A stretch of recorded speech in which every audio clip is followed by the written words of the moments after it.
good volunteers in Howard County.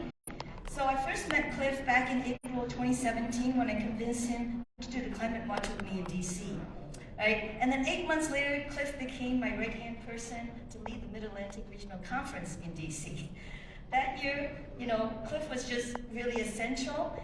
And each year when I asked him, since he's so talented, I asked him every year what he would like to contribute. So this year he said he'd like to look into how the IRA could benefit homeowners. So that's what he's going to present now.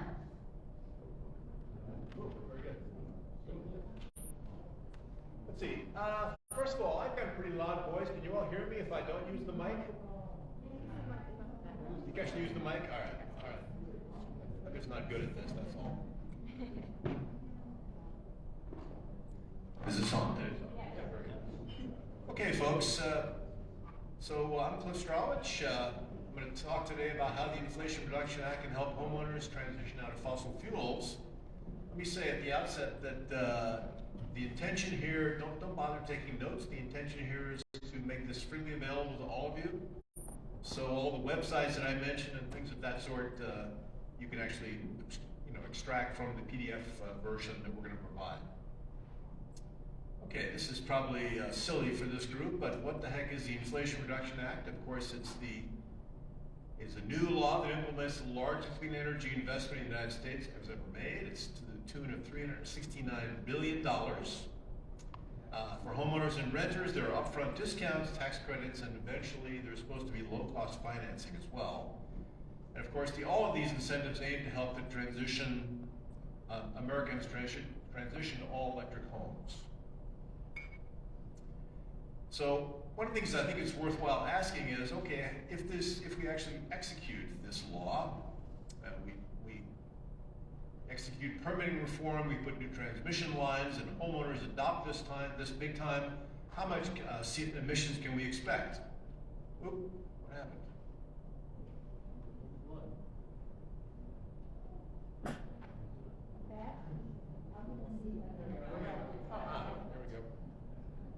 Okay, this is the result from the Iridium Group. They looked at the IRA, and I have to say that a number of other groups get very similar results. For example, Energy Innovation at Princeton and, Energy Innovation is actually another company, but the Princeton Zero Group, they all have integrated assessment models that look at the impact of the IRA and all agree that we're going to see hopefully a 40% reduction with respect to 2005 levels by 2030. That's pretty good. However, this is great. This is great news. All we have to do is we can just sit in our hands now and do nothing. Unfortunately, that's not the answer. That's why you're up there. That's why I'm up here. I'm hoping this will help this group to get engaged and actually talk to homeowners about taking advantage of some of these things. Okay, very brief tutorial on some of the terminology I'm going to be using. You'll see the term HERA, which stands for High Efficiency Electric Home Rebate Act. That refers to the upfront rebates that were originally actually defined under a separate piece of legislation, but were actually adopted into the IRA. Unfortunately, these rebates are not available here, I say, until later in 2023. I think when I wrote this several weeks ago that I was being very optimistic. What I'm hearing when I've done some more reading is these may not be available to next year at the earliest. It really depends on, it's going to be state dependent. What has to happen is your state government has to talk to the Department of Energy, get an approved program, put these programs in place, and then actually talk to all the dealers that might sell these appliances and electric vehicles to put these upfront rebates in place. The other terminology you're going to see is there are going to be things that are actually tax credits under the IRA that actually refer to sections of the Internal Revenue Service Tax Code. You'll see things like 25C, 25D, 25E, etc. I'll be describing those in greater detail as we go.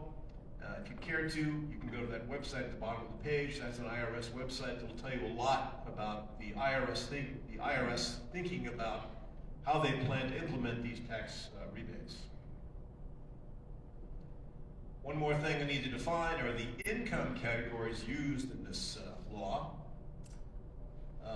Everything is based on something called the local area median income. That website at the bottom, which is actually a Fannie Mae website, will help you to figure out what your area median income is. You put in your zip code, it'll tell you what your AMI is. So the categories defined here are low, mid, and high income. Low income means 100%, you can actually take advantage of 100% cost coverage for incomes that are less than 80% of AMI, up to a lifetime maximum of $14,000 over the 10-year life of the IRA program. Mid-income means 50% cost coverage for incomes that are between 80 and 150% of AMI, again, with a limit of $14,000 over the 10-year lifetime of the IRA, excuse me. Too many I's. High income means incomes over 150% of local AMI will only qualify for the 30% tax rebates or tax credits, none of the upfront rebates. These upfront electrification discounts, tax credits, and EV credits are available for renters as well. So, for example, if you're a renter, I'll talk about this in a bit, you can take advantage of some of these things. Scott Fisher actually mentioned this yesterday as well. In addition, low-cost financing is expected in the months ahead, and I can strongly recommend going to the Rewiring America website. I showed a link there. And they have a lovely calculator. You put in your zip code, you put in your adjusted gross income, I think your filing category, if you file singly, you file jointly, and it'll tell you explicitly what's available for you from the IRA. Okay. So here's our agenda. Why the heck do we want to go electric? We're going to talk about heat pumps, space heating, heat pumps for space heating, heat pumps for water heating, and believe it or not, heat pumps for clothes dryers. Talk about induction stoves, home weatherization, electric vehicles, and rooftop solar and batteries. Oops.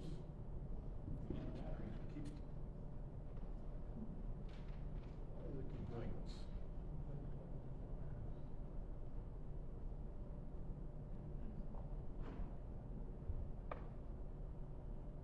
Something carelessly plugged in here or something? Sorry.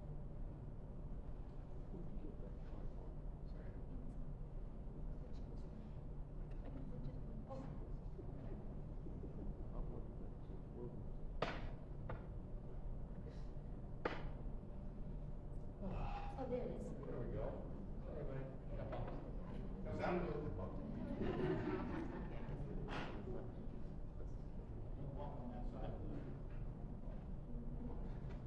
All right, I'll try. Okay, the Rewiring America website has got this lovely calculator for you to use. I've already mentioned that, I guess. Okay, let me just quickly see if I forgot anything.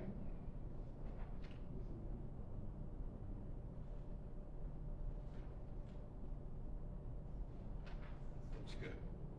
Okay, so why go electric?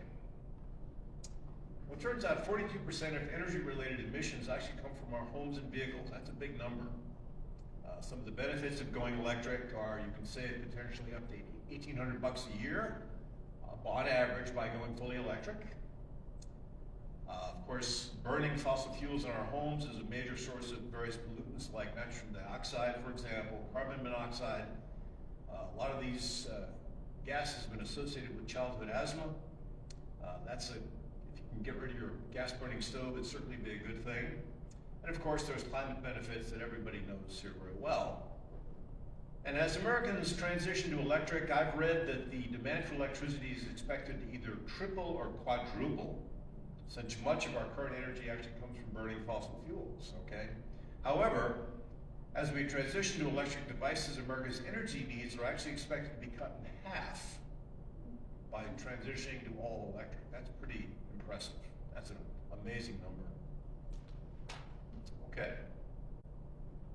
Okay, let's transition to some of the devices that you can save money on. Heat pumps, I think everyone knows what a heat pump is. It's, instead of burning fossil fuels to create heat, it literally extracts heat from one place and moves it to another.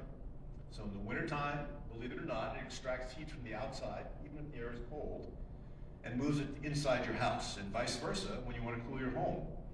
Well, it turns out these things are 3 to 5 times more efficient than most current fossil fuel heating systems, because it's much easier to move heat around than generate.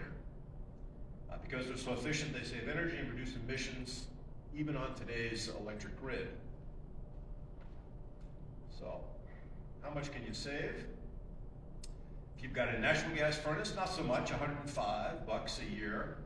But if you've got resistance baseboard heaters, for example, you can save over $1,200. And I should point out that a lot of utilities right now are investing in gas infrastructure.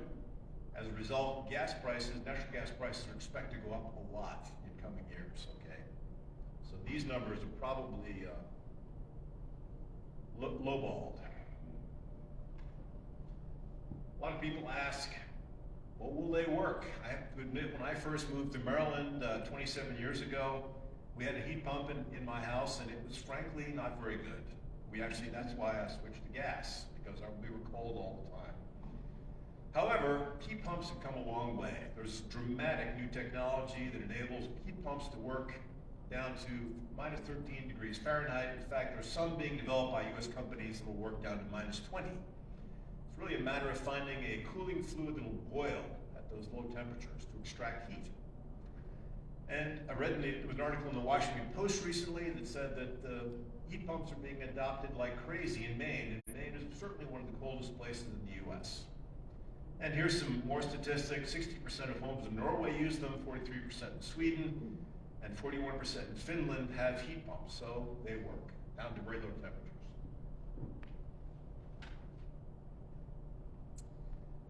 Okay, so what are the rebates? There are the upfront rebates of up to $8,000. And again, these upfront rebates may not be available until next year. I was very optimistic when I wrote these slides. 100% coverage for low-income households and 50% for mid-income. And for the high-income households, the good news is you can get a 30% tax credit up to about $2,000 or so, which is now available actually. And this is available on property placed in service after January 1st of this year and before January 1st of 2033. So it's about a 10-year period that these rebates will be in effect. Here's something else that perhaps a bunch of you have never heard of, but heat pump water heaters. Turns out the same heat pump technology can be used to heat the water in your house. And again, they're 2 to 3 times more efficient than most current hot water heating systems. This translates to hundreds of dollars per year in average savings. And I show a picture of one very high-tech one looking heat pump water heater. And I should say that all of the different appliances that I'm going to show here, I'm not recommending any of them. I'm not endorsing any of these products, but I'm just trying to show you that these things exist now. You can actually go to Home Depot and buy them now. Peter? Cliff, I have heard that these also in a basement work to dehumidify in the summer. Is that That's right? correct. Scott Fisher, Scott, you're here somewhere, I think, aren't you? Ah, Scott, there he is. Scott has actually been very helpful in my development of some of these charts. He pointed out that it will actually dehumidify from your basement. The other, perhaps unintended side effect is it'll also make your basement cold. So if you don't want your basement to be cold, my understanding is the cold airstream from these things can actually be vented outside. But they will make your basement very cold, and they're somewhat noisy. You've got a piece of machinery here, a compressor working. I mean, Scott, you might comment? That's exactly right. So in the summertime, if you have a heat pump water heater in your basement, it will actually cool that space. It will dehumidify the space, much like a window unit would. But in the winter time, if you have your children or what have you, maybe that's a functional space that you use, there are exhaust systems that can incorporate a diverter to divert the cold air outdoors during the winter time when you may want that space to be more comfortable or conditioned. So there are different options that you can consider when you're considering a heat pump water heater. Thank you, Scott. Can I ask about the noise? How noisy? They operate differently than a traditional tank unit, because a tank unit, when you think about it, just has a little fire underneath it that operates very quietly. The difference with a heat pump water heater is that top section that you're looking at there with the blue light on top is actually the equivalent of something like a window air conditioning unit that's sucking the heat from the surrounding area of the unit and diverting it into the hot water that's stored inside of that unit. So there does have a similar noise and a similar presence to what a window air conditioner would be like, depending on the unit, and much like window air conditioners, they all operate on different frequencies. So if you have a sensitivity to noise, it is something to consider in your purchase. I don't know. When I stay in a hotel room, for example, if I'm having trouble sleeping, sometimes I'll turn on the air conditioner just to create a white noise background, so maybe it's not so bad, you know. Okay, oops. Wow. Not so good. Let's see here. Okay, here's the credits. So the upfront rebates are up to $1,750. Again, 100% for low income, 50% for mid income. The 25C tax credits are up to two grand or so. 30% tax credit up to $2,000. That's actually now available. And this is very important. The 25C tax credit resets every year. Okay, so certainly one of the things you want to do is develop a 10-year plan for upgrading your house. Okay, in light of the fact that these things reset every single year. Okay, this one is actually interestingly, I think it's the same available January of this year through January of 2033. So on that point, Sure. So if you're doing both an air heat pump for heating and cooling, and you also want to do a water heat pump, the tax credits between the two of them max out at 2,000, and so you want to do them in different tax years? That's the idea. Okay. That's the idea, exactly, right. Okay, amazingly enough, there's something called the heat pump clothes dryer as well. In fact, these are really kind of interesting devices. First of all, let's talk about the rebates. They're up to $840 for low and mid-income people. Unfortunately, no tax credits that I could find on these, but the cool thing about these are, this is a heat pump clothes dryer, no duct required. So if you live in an apartment, for example, you can actually use one of these things and not require a duct to go to the outside. The way they work, is my understanding, is they actually take the hot air, the hot moist air from the dryer, actually condense it, and then it actually goes down the drain. Okay, I see Scott back there nodding, so that's a good thing. Are they just as fast as what we used to? I think so. Everything I've read about them is they're terrific. Are those the kind that you can have a washer and dryer in the same unit? I'm not sure they're available like that. I couldn't tell you that. I haven't done a market survey, so, but they might be. That's for dryers, it sounds like. Ah, okay. Oh, okay. Might well be. Do they have portable ones for apartments? Pardon me? Have you seen, they sell portable ones for apartments? Are they affordable? No, portable. Do they sell portable units? Again, I'm not an expert on the market. I'm here to tell you about the rebates, and I'm giving you examples of these things, okay? So, okay, this has been very much in the news lately. Electric induction stoves, and of course, a traditional electric resistant stove heats up a metal element, like a toaster, for example, and thereby warms your pot or warms your oven. Induction stoves are very different. They actually use a copper coil underneath this black surface you see there.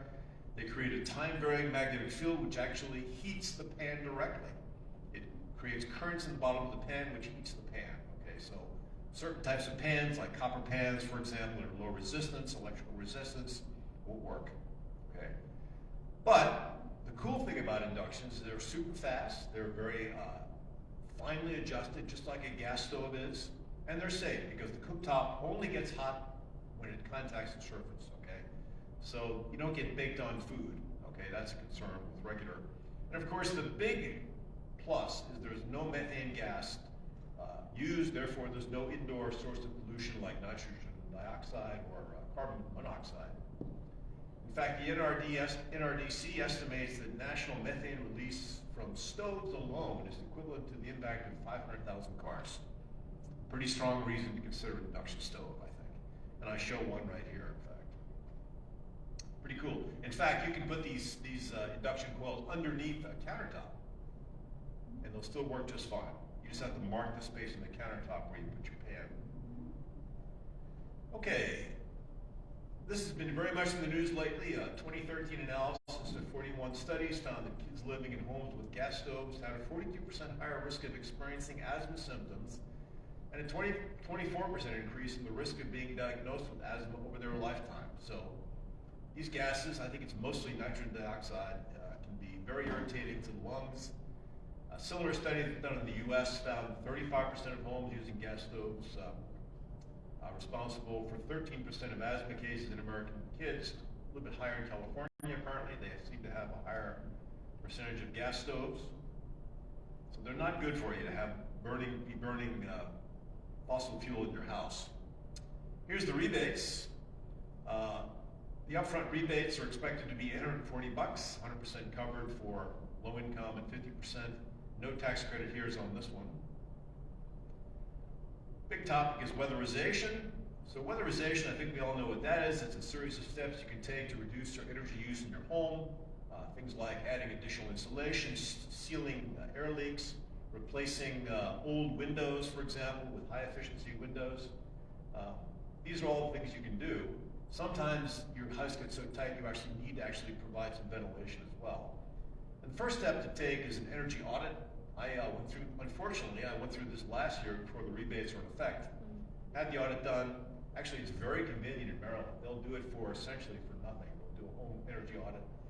I mean, you pay $100, but they end up giving you a ton of LEDs and energy efficient strip plugs. So I did it, and then I had my home weatherized as well. Not cheap, but the state of Maryland did have some rebates that I took advantage of. So up to 20% of the money spent on home energy by an average American home is wasted.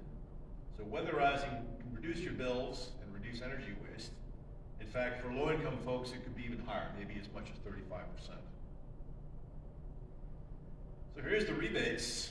You can get upfront rebates of up to $1,600, 100% for low income, 50% of that for high income. And even for the high income people, you can still get a 30% tax credit up to $1,200 a year. And you can see some of the numbers there.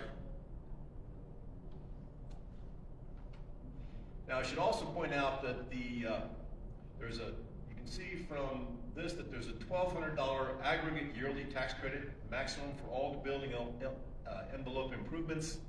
But things like if you do electric heat pump, water heaters, etc., they have a $2,000, so actually yearly, if you improve both, you can actually get a $1,300 tax rebate. Look, I interrupt to ask, these Sure. are tax credits, and if you're a low income person who doesn't pay any taxes, this is not gonna do you any good in this ballpark. Am I wrong? My understanding is that the folks in the mid-income who get a 50% rebate can actually take advantage of the tax credits as well. Not bad, huh? So it pays to have mid-income, I guess, in this case. Okay, one more interesting rebate that made it in was actually something that our state senator in Maryland, he created a piece of legislation called the Hope for Homes Act, which made its way into the IRA. And this is home energy retrofits you can incorporate that are based. You get a rebate based on the percent efficiency improvement of your home, for example. So if you can demonstrate by modeling or perhaps direct measurement, I think it's typically done with a model. If you can demonstrate with the model that you achieve greater than equal 35% energy savings, you can get the lesser of $4,000 or 50% of the project costs. And it goes down from there for and for low-income households, those rebates are doubled up to 80% of the project costs. Unfortunately, for some of the earlier rebates I talked about, not this one, households with existing electric resistance heating, like baseboard heaters, for example, or electric heat pumps, don't qualify for the upfront rebates. However, they do qualify for the Hope for Homes Act. Okay, so if you can demonstrate that by replacing your baseboard heaters with an efficient heat pump, that you can get energy savings of these percentages, you can still get some rebates. Okay, EVs. This is something I'm considering myself. I drive a hybrid right now, which is not bad. I get about 40 miles to the gallon, but EVs, a bunch of EV owners in the room today. I'm seriously considering this. So EVs, why do we want EVs? Of course, because they don't burn fossil fuels, but they're far more efficient than gasoline cars. For example, an EV is about 60% efficient, whereas gas cars are about 20% efficient. Most of the energy released when you burn gasoline, for example, is waste heat. That's why we have, extensive cooling systems in our current automobiles. EVs have about 1/3 the fuel cost per mile and about 1/2 the maintenance cost. Of course, they're better for the environment because there's no tailpipe pollution, no greenhouse gas emissions, and mining for battery components like lithium happens once, whereas drilling for oil is never ending. Here's the tax credits. They're quite a bit more complicated, as you can see. The 30D tax credit is up to $7,500, but there's various criteria. The EV must be assembled in North America. Okay. The new car MSRP, manufacturers suggest a retail price must be less than $55K for a car, less than $80K for vans, trucks, and SUVs. Unfortunately, a lot of the EVs that are out today are SUVs. And you must be an individual earning under 150K for a single filer or 30K for a joint filing. Right now, these credits can be fully applied until the Treasury and the IRS issue guidance on critical mineral and battery component requirements. Perhaps, I said March, God knows if it's really going to be March.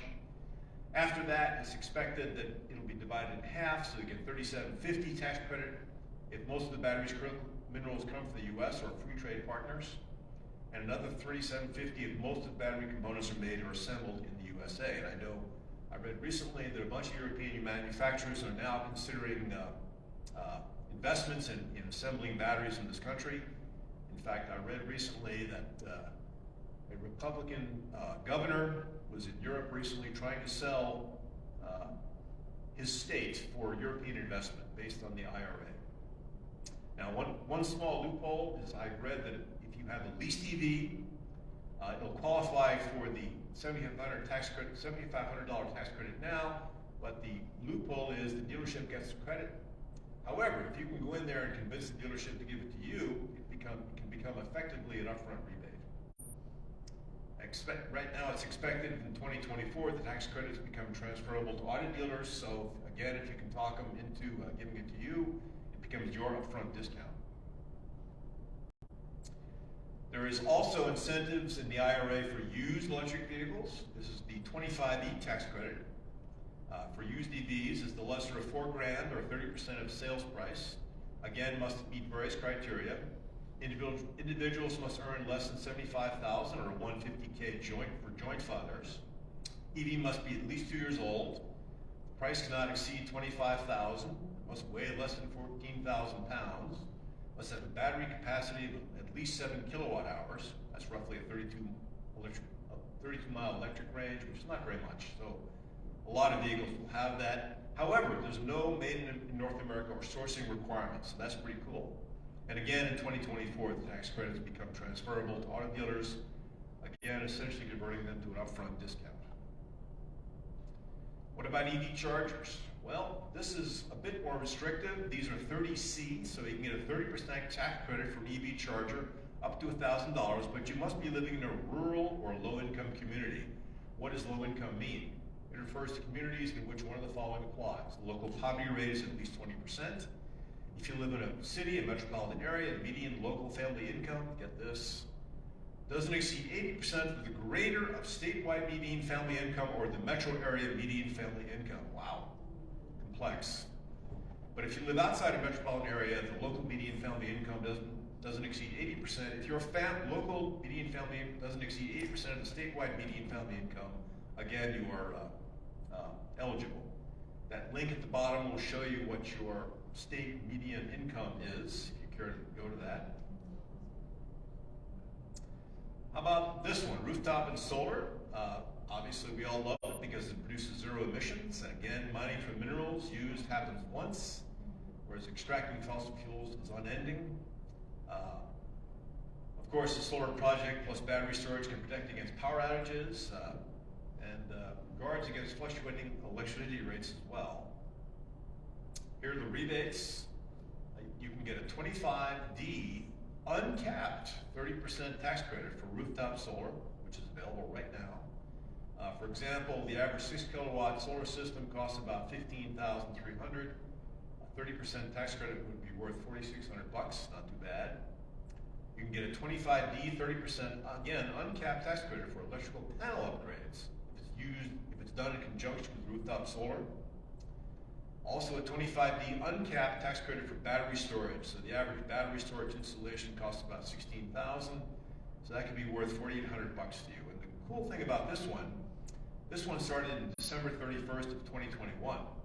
So pretty essentially all of last year. You can still get credit for this if you did your project last year. And there's some other fine print here. Let me quickly get to that. Yes. The fine print is these credit percentages actually phase down to 26% for property placed in service in 2033, 22% for property placed in service in 2034, and finally 0 credits available for property placed in service after December 31st of 2034. So they phase this one down gradually. Okay, there's electrical panel in what? Yes? Sure. Since someone yesterday asked about benefits for landlords, I wanted to mention that there is a solar benefit for landlords in buildings in low-income areas. I'm taking advantage of it. You get a 50% tax credit if you're in a low income for solar, rooftop solar, in a low income census tract, and you give the free electricity, solar electricity to your tenants. Do you have a comment about that, Scott? No? Oh, okay. I thought I saw you pick up the mic there. Okay. Oh, okay. So if you have all these new, we lose it again? Son of a gun. All right, great. You gotta stay there, Charlie. Just hold it there. Hang on there.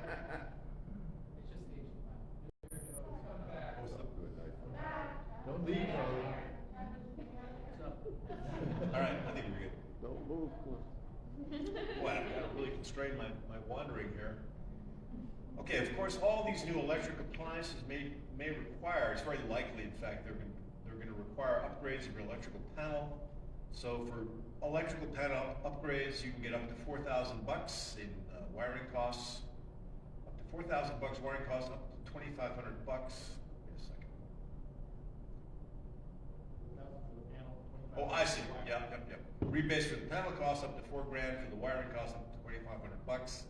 100% covered for low income, 50% for mid income, and 30% tax credit now available, which again resets every year up to $600 per year, in conjunction with another upgrade like heat pumps. Okay, lastly, how do you apply? How do I apply? As I mentioned, the rebates are in the process of being set up by your state government. I heard something disturbing today that perhaps Virginia is not going to pursue these. Chris told me that Governor Youngkin may not be pursuing some of these things, which I think is insane, but he's chosen the party line. Anyway, once they're up and setting, the DOE suggests visiting this database, the database of state incentives for renewables and energy efficiency, which tracks incentives in all 50 states, so there's the link for you. As far as the tax credits goes, you can, for new and used EVs, you can use Form 8936, and for residential energy credits, you can use Form 5695 when you do your filing. Okay, that's it. I should say, just want to thank Dean Nuccitelli for working with me to develop these slides. He did a great job of coming up with a baseline set of slides, and then in fact, my understanding is he's going to be giving a talk about the IRA himself, from benefits for homeowners, on I think March 2nd. Yeah. So, I'm just wondering how many people here actually had induction stoves and had dogs. And That did you how say many ducks? together? We have a small portable induction stove that we inherited from my mother-in-law, and we turned it on and the dog went nuts. So I'm just wondering whether or not The dog anybody went nuts? with a dog. So it's a small portable one. It was probably abused. Not the dog, the induction stove. Now the dog is yes. But my wife wouldn't let me plug it in anymore. So I'm just curious if, because I didn't want to start a rumor or anything, a negative thing, but I wonder if anybody here had an induction stove with Do a you dog. work for the gas industry? Yes. They just, I was paid to come here today. So you're suggesting they make a high-pitched sound, perhaps? Yes. We have one burner and the cat doesn't mind it, so. Okay, that's proof. Well, Another data point. it's possible. Someone It's over there possible. has a dog. It's possible, because my understanding, the alternating current in these coils is about 22 kilohertz. I think that might be audible for a dog, potentially, so, I don't know. I don't work for the gas I industry. searched on it, I didn't find anything. Okay. I would think that you would find it if it was. Yeah. Yeah, I just got my portable induction cooktop, so I can't tell you yet how well the cat's going to like it. But my brother and my niece both have induction, and the dog's just fine with it. Okay. Thank you. My mom wanted to get one, and I guess, because my stepdad has a pacemaker, they didn't recommend it. Have you heard anything about that? No, really? Yeah. Well, that- My mom had looked into getting an induction stove, but because my stepdad has a pacemaker, they said they didn't recommend it. So I don't know if anyone's heard anything about that. Well, it's gonna induce currents in anything metal, you know, so if you've got this metal thing in your chest, possibly, yeah. So something that these questions and comments I think highlight is as members of this group take on these technologies, share them with your neighbors, have them come visit. The way this market moves quickly is the biggest barrier is, do you know somebody who's got that technology and what do they think of it? And questions like, does it bother the pets? The more and more this is out there and the more people who are using it and happy with it, the faster these technologies will penetrate the market. Yeah, I'm actually reading a book called What We Think About When We Don't Think About Climate Change by Per Espen Stoknes. I don't know if you read that book or not. It's very good. He says there have been experiments done where they've offered people improvements to their environment based on it's going to be good for their kids, it's going to be saving money, or if it's what their neighbors are doing. And the most powerful thing, believe it or not, was the peer pressure aspect. Wow. Really quite amazing. Yeah. So I just wanted to share that we live in a condominium, which will be really hard for us to rewire for an induction stove because they do require 220 usually. Yeah. And so I was very excited to see a report of stove in development. I think you can get it, but they're quite expensive right now. That comes with battery, which also allows it to, that's the thing that makes it really expensive, I guess, but I assume that batteries will get cheaper and that this technology will spread. So if the power goes out, it still works, huh? Exactly. Cool. And there may be enough there to operate it for a couple of days. I'll be darned. So that also defeats another common thing against electric stoves. What Right. the power goes out. Yeah, A lot of the so heat pumps, people are very ingenious. I Right. mean, you A know, lot of heat come up pumps with great are solutions. 220, but the one I showed there, that Rheem, for example, actually that's 120. But I'm told that the bad thing about it is it apparently takes a long time to recover. If you use up some hot water, it takes quite a while to warm the water up again. So, anyway. At the risk of oversharing, are you in New Jersey? So I'm just going to turn the Jewish laser app off, and you should be fine with the induction stove. Okay, so Cliff, we were discussing earlier that issue in Virginia having to do with the General Assembly not passing the bill Yes. to utilize the IRA. Yep. But in your last slide, you were making the distinction between the tax credits. So the tax credits are available to everybody, no matter what state you're in, correct? That is correct. Whereas the tax rebates, Right. your state government has got to say, I'm interested, That's right. or And they you're have to kind set of up the stranded. program. They have to Okay. actually set up the program, okay? You know, talk to all the potential people who are going to deal electric vehicles. Well, actually, EVs, I think there's no upfront rebate. That's all tax credits, as I recall. Yeah, that's a 30E tax credit. That's right. Thank you, that clarifies where Okay. we are. Cool. Yep. Just wanted to thank you for an excellent presentation. It's making a lot of these things much clearer to me. You said the slides would be available Where? We'll send them. Send Me them and Dad will send to email. the participants? Yeah, everybody. Okay, thank you. And I wanted to ask a question. I know this is about homeowners, but are some of these things available to nonprofits such as churches? Do you know? Well, the answer is yes, but. The answer is yes, but I unfortunately have not looked into it.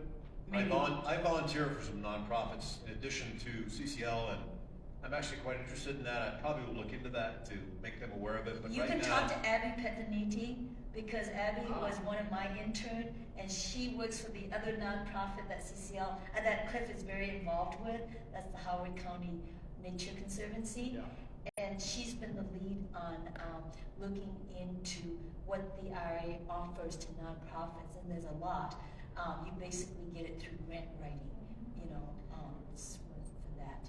Just to add, the White House is coming out with guidelines for that, where you can actually look up like what tribal communities can receive, what nonprofits can receive, and they're trying to keep that information coming out through the White House. Any other question? So I'm going to take Neil's advice and share a little bit about my experience, because a year and a half ago, or I don't know, sometime in the very recent, I guess it was just 2022, that was last year, wasn't it? Early 2022, I got geothermal installed, right? And I got geothermal installed because Heat pump. yeah, heat pump, which basically is air conditioning and heating, right? And it is really fantastic because, well, I had a 22-year-old unit with a gas powered furnace and a traditional air conditioner, and there was lots of reasons that it needed to be exchanged, including the maintenance people saying it's going to die any day now, change it, right? So the question was, do you just, they basically wanted just to change it to something more efficient. But it was a great time. You have a 22 unit, right? For heating and air conditioning, you have one unit that does heating and air conditioning and dehumidifying, right? So we don't have like the humidifier and the dehumidifier that we used to have. We just have one thing that runs, and it's so much more quiet, which we do like it being quiet, and we don't have the risk of fire and all that stuff. So it's been great. Yes. We're going to let everyone go for a 15-minute break and come back here at 11. So please use the restroom, grab